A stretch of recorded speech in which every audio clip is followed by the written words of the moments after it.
ke rumah Paula karena anak saya nggak mau. Saya paksa bertemu. Ayo, nggak boleh gitu sama papa. Mama, ayo ketemu. Baru nyampe sudah nangis, dan di situ dramanya sudah pasti ada terus. Kalau Paula ampun saya kadang-kadang suka Paula, kalau aku nggak peduli ngapain sekarang aku anterin anak ke rumah sih. Aku kadang-kadang suka bingung kadang-kadang, ini ngapain gue di sini. Gue berkali-kali Paula nganterin anak ini untuk supaya sama lu. Sampai sekarang sampai bingung, maksudnya semua diputar balikan, serasa saya itu yang paling jahat. Dan di pengadilan saya juga bilang, saya sekarang mikir gimana caranya anak dekat sama ibunya. Dan pas waktu forensik anak juga, saya pengaduannya ke mereka, tolong deketin anak sama ibunya lagi.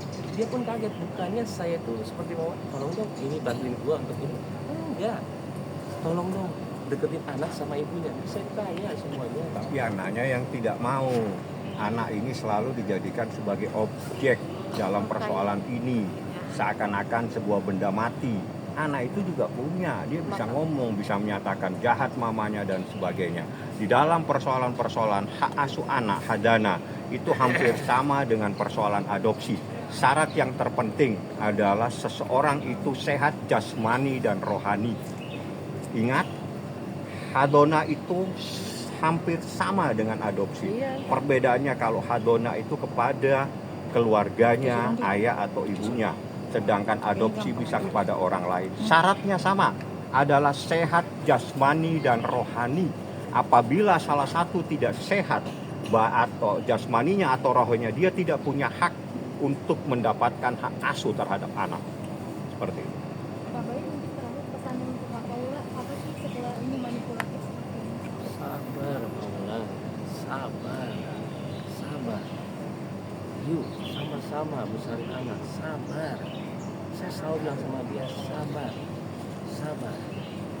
Saya nggak tahu lagi saya harus bicara bagaimana sama dia, beneran. Sampai detik ini, saya ngelihat itu kalau postingan, saya cuma bisa diam. Ya, saya kalau kayak gini ingat sama papa saya. Kenapa? Papa saya itu depan TV terus. Dia sakit juga gara-gara dia selalu melihat berita. Saya tuh sampai ke rumah, Pak, jangan nonton TV dulu ya. Jangan ya. Papa saya tuh kalau sama Paula, ya Allah, tapi saya selalu melihatnya kayak semuanya itu. Saya sampai kadang-kadang juga, ya Allah, saya bilang, nggak apa-apa lah. Insya Allah mudah-mudahan kalau saya tuh Allah mah adil buat saya itu aja. Saya bingung harus gimana sebenarnya, jujur saya ngomong gini juga sebenarnya nggak tahu ini benar atau salah. Cuman saya harus membela diri saya sekarang karena ini terlalu besar.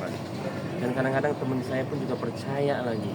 Tapi yang nggak percaya terima kasih karena dia langsung telepon saya, nggak mungkin saya punya sifat untuk bisa anak benci sama ibunya. Mana mungkin? Saya nggak dilahirkan itu sama orang tua saya. Gimana sih? Bingung saya. Keluarga saya semuanya harmonis, nggak ada ngumpul sekarang semua berlima karena ajaran orang tua saya. Dan saya tidak pernah mengajarkan satu kata pun ke Kiano. Kiano enggak, selalu sayangin mama ya. Kalau saya begini tiap pagi, tiap bangun saya begini, saya selalu jajan mama saya antara gini atau nggak belakangnya. Jadi anak soleh, jadi anak pinter ya. Sayangin mama papa ya. Papa, nggak boleh. Sayangin mama ya. Tiap hari saya diajarin mama saya. Ketika bangun sama sebelum pas mau tidur, lalu sininya. Itu momen paling benar-benar anak ingat siapa orang tuanya, apa yang mau didengar sama anaknya. Saya diajarin sama orang tua saya seperti itu. Gak mungkin saya suruh anak saya benci sama ibunya. Gak mungkin lah. Oke, kita juga datangnya dari Allah. Gimana caranya kita mau nyelesain kesalahan? Gak boleh. Cuman balik lagi, please lah, Allah. Kita tahu kok apa yang terjadi benar-benar. Udahlah, yuk, anak, please, udah itu aja. Gak usah saya benerin lagi. Kamu ini gak perlu. Udah, stop mikirin anak. Besarin anak baik-baik berdua, yuk udah itu aja kalau saya ya. Bayu, mungkin tadi kan Bang Bayu bilang ada psikis anak sudah terganggu, mungkin sejauh ini bagaimana mengatasinya, bagaimana kasihan pada kecil itu. Nah, treatment paling benar adalah jalan berempat, itu paling benar. saya udah pernah lakuin dan itu bener banget. Saya itu bondingnya enak banget anak saya sama Paula. Udah diajarin juga Paula begini terus aja kita yuk, berkali-kali yuk, supaya bonding anak terus-terusan sama kamu. Mau tiap hari ngirim sama kamu nggak apa-apa, tapi jangan bilang dong tiba-tiba nggak pernah ngelarang. Kamu bilang di luar 1 bulan nggak boleh ketemu, 2 bulan nggak boleh, 3 bulan, 4 bulan, 5 bulan, 6 bulan. Setiap orang ketemu sama dia, gue nggak boleh ketemu sama anak gue 6 bulan. Kan ya, nggak gitu juga. Saya sampai yang setiap hari mau ketemu aja boleh. Saya sampai bingung kadang-kadang ini sampai kalian akan mempercayai dia karena ya seperti itu. Gimana lagi? Saya nggak bisa bilang seperti itu ya sudah ya saya cuma sudah. Bahkan netizen juga banyak banget menyoroti dan membela pihak sebelah sampai katanya mau boykot Syarif Kak Baim. Bagaimana mungkin Kak Baim itu? Semua rezeki itu datangnya dari Allah. Buat apa kita ini? Yang penting kita tahu kita nggak salah. Kalau saya ribet soal boykot atau nggak apa, saya pasti klarifikasi langsung. Ini enggak.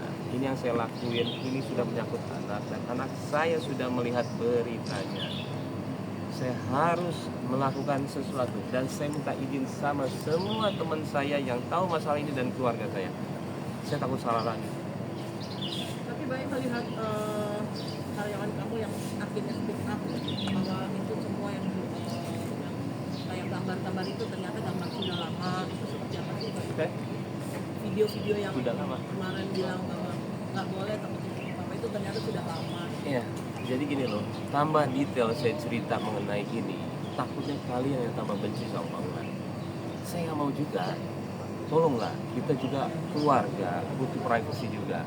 Karena kalau saya detail ceritanya, akan kasihan Paula juga. Saya nggak bisa. Kasihan. Ini sebenarnya karena kita public figure, jadi masalahnya kemana-mana, ketahuan sama semua orang. Yang di sini saya juga setahun saya nahan, saya menjaga. Ini adalah istri saya dulunya yang saya sayangin, tapi saya nggak bisa juga keluarin gitu semua. Saya harus menjaga dia juga. Tapi kan Baim bagaimana dengan kamu sendiri? Artinya kan kita juga sempat melihat rekaman bahwa kamu menyuruh Ciano sama Kenzo ketemu sama Mama, tapi dari mereka sendiri yang lari-larian nggak mau gitu. Kenapa kamu nggak mau speak up untuk itu sih gitu? Sekarang dikasih izin, silakan. Sebenarnya bukannya saya nggak mau speak up. Saya diem salah, saya bicara salah. Itu selalu yang saya alami. Jadi saya bingung sebenarnya, saya harus speak up atau enggak. Sama seperti sekarang, saya salah atau enggak ngelakuinnya. Cuman bismillahirrahmanirrahim, saya lakuin ini. Semua izin aja. Video nggak apa-apa. Ya, nanti yang ini, yang video ini saya akan kasih. Kalian akan lihat bagaimana saya sama anak. Dan maaf, ada video bagaimana Paula sama anak. Tapi maaf banget, kenapa saya harus kasih liatin? Coba sedikit lah. Habis itu udah. Jangan terlalu detail. Saya juga kasihan sama Paula sebenarnya. Cuman saya nggak bisa diam kenapa. Yang kena saya terus. Saya bingung. Yang kena saya lagi. Saya kasihan, bukan cuma saya, keluarga saya kasihan. Kakak-kakak saya juga kasihan.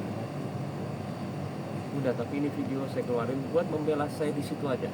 Saya tidak pernah mengajarkan anak saya untuk membenci ibunya. Enggak. Mau sumpah apa? Mau orang tua saya nggak selamat masuk surga, saya jamanin. Orang tua saya nggak mungkin masuk surga kalau saya begitu. Itu udah paling tingginya saya. Di atas nyawa saya adalah orang tua saya. Saya sumpah seperti itu di depan kalian semua. Ya. Semangat, Kak Baim.